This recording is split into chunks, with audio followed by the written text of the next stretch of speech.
നമസ്കാരം. സുഭാഷിതം. വിദ്യാവിവാദായ ധനം മദായ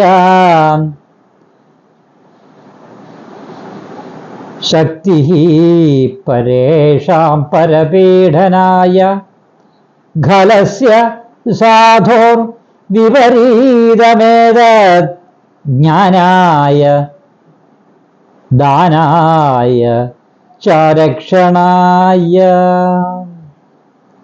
ദുഷ്ടന് വിദ്യ ഉണ്ടായാൽ എന്തായിരിക്കും ഫലം? വിവാദം നടത്തും. ദുഷ്ടന് ധനമുണ്ടായാലോ അവൻ മതോന്മത്തനാകും. അതേപോലെ ഈ ദുഷ്ടന് ശക്തി ഉണ്ടായാൽ അന്യരെ, സാധാരണക്കാരെയും അന്യരെ പീഡിപ്പിക്കും. പീഡനം, പരപീഡനം നടക്കും. എന്നാൽ ഗുണവാനായ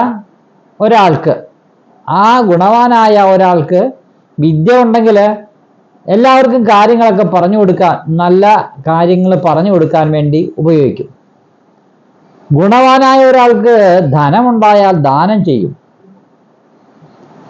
അദ്ദേഹത്തിന് അതുപോലെ ശക്തി ഉണ്ടായാൽ മറ്റുള്ളവരെ സംരക്ഷിക്കാൻ ഉപകരിക്കും. ഇതാണ് ദുഷ്ടനും ഗുണവാനും തമ്മിലുള്ള ചെറിയ ഒരു വ്യത്യാസം. ഇതാണ് ഈ സുഭാഷിതത്തിൽ നിന്ന് മനസ്സിലാക്കുന്നത്. നമസ്തേ.